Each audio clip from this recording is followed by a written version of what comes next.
ketosomnia.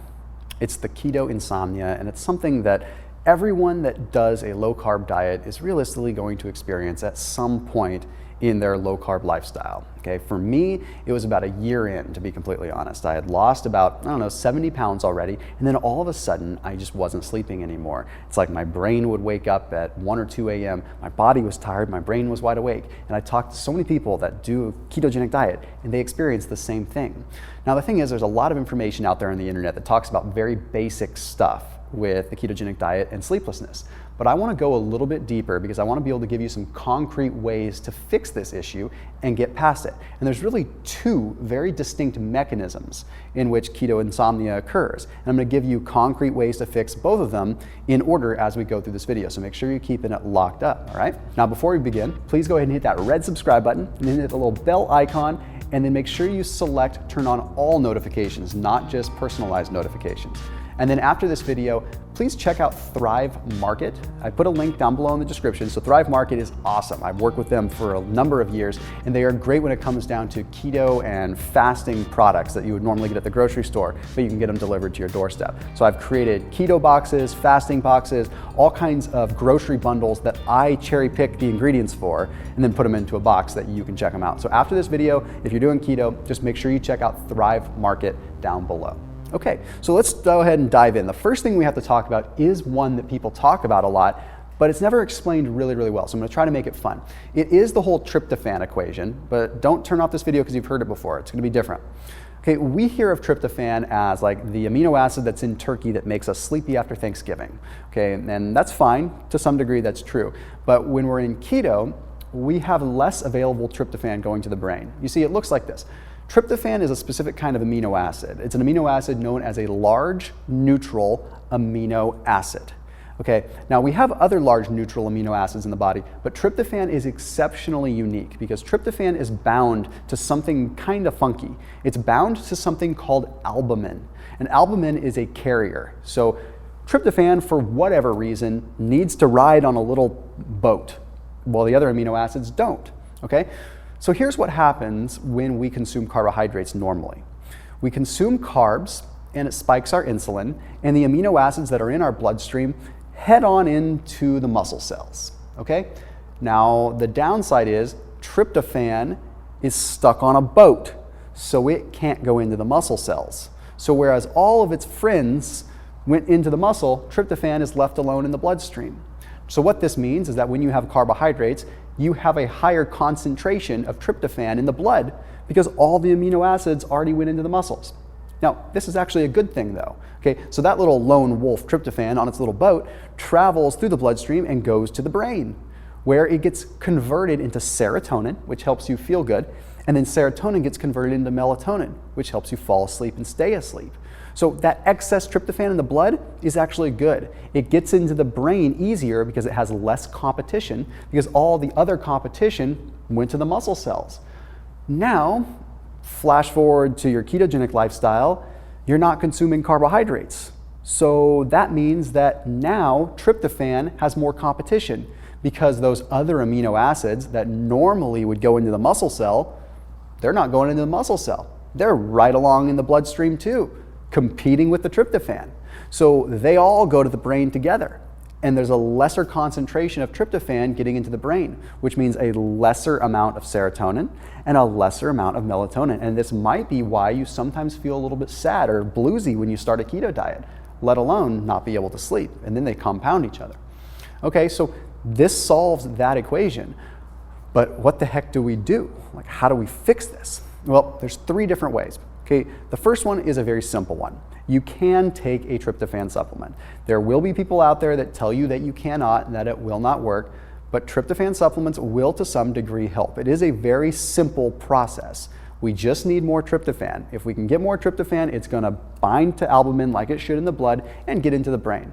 But sometimes it makes people feel groggy. You may not want to do that. It's something to experiment with and try with small doses, but it is something that could get you through this thing better than taking melatonin or valerian root or anything like that. The other thing is there's some pretty interesting studies that have been showing that a small amount, just just a little bit, like a half a tablespoon of MCT oil, can actually increase the uptake of tryptophan into the brain for whatever reason. It could be a different carrier, it could be anything. It allows it to cross through the blood-brain barrier. So if you're doing keto, having a small amount of MCT oil with maybe a little protein shake before bed or something like that could help you out quite a bit. It could actually make it so that tryptophan can enter into the brain. It's negligible, but it's better than not sleeping.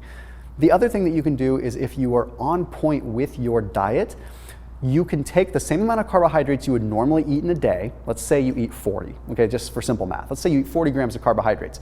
Rather than spacing them out throughout the day, you can try to allocate a smaller portion over to the evening time. So what I would say is, like, right before bed, maybe allocate 10 grams or 15 grams of your carbohydrate allotment and have that before bed. That way you get a little insulin spike that allows the tryptophan to go into the brain only during that finite amount of time. So that solves the first thing.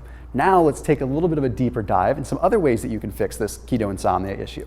Okay, it still has to do with tryptophan, but through a different pathway. It's called the kynurenine pathway. Okay, this kynurenine pathway is pretty complex, but we're gonna make it very simple. You see, tryptophan, for the most part, gets converted into kynurenine. What that means is that 95% of the tryptophan that's already in our bloodstream is going through this kynurenine pathway. The little bit that we're left with, like 5%, is what's floating through the bloodstream, going to the brain, and potentially creating serotonin and melatonin. So it's not like we're just having this abundance of tryptophan just readily available to make serotonin and melatonin. No, most of it goes through this specific pathway, and it gets like burnt up, and we're left with a small fragment of what we had before. Now, this kynurenine pathway does a lot of specific things, but it's all started with two very particular enzymes, TDO and IDO. Now, what happens is tryptophan gets acted upon by the TDO and the IDO and gets turned into kynurenine. Now, TDO and IDO both get elevated by stress and cortisol. So stress and cortisol increase the activity of the enzymes that basically burn up the tryptophan that we had in the first place. What does this have to do with keto? Well, when you're starting keto, you're going through keto adaptation, where your mitochondria is getting adapted to utilizing ketones. This is, whether you like it or not, a stressful period of time on the body. So cortisol does go up temporarily. So when you first start keto and you can't sleep, it's more than likely because of this.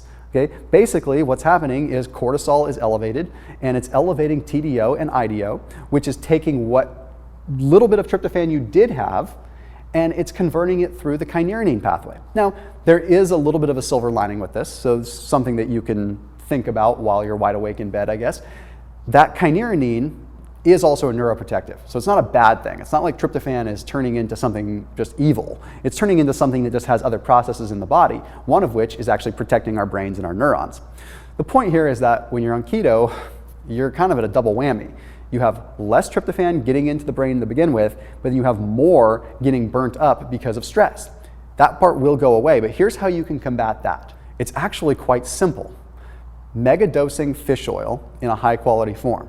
You see, EPA and DHA, which are the main fatty acids that you're gonna find in fish oil, krill oil, calamine oil, algal oil, just get a high quality one. I'm not gonna worry about it too much in the details there. So what that does is it increases serotonergic transmission within the brain. So it means that you have more serotonin production as a result of the reduction of inflammation that comes from taking in fish oil. When I say megadose, I have to tread lightly because I'm not a doctor here, but I can tell you like 2, 3, 4,000 milligrams, 2, 3, 4 grams, which is gonna be like a handful of fish oil pills, is perfectly fine. And it's going to modulate inflammation to a point where it's going to help reduce the stress, reduce the cortisol impact, so you have less of the TDO and the IDO processing your precious tryptophan. So in essence, by loading up on some fish oil, we can at least combat this pathway. So if you combine the two things that I talked about, then you're really going to start setting the pace for some better sleep. What I highly recommend you do is do one at a time, so you know what your issue is. So start with method one by focusing on the tryptophan supplements, the MCT, and the carb allocation. See if that solves the problem. If that doesn't solve the problem, then proceed to the fish oil trick and see if that solves the problem. That way you can see what your issue was more than anything. Was it the stress, or was it the simple tryptophan equation, or was it potentially both? Anyhow, I know this was an in-depth video, and I hope that you gained something from it. Please make sure you keep it locked in here on my channel. I'll see you in the next video.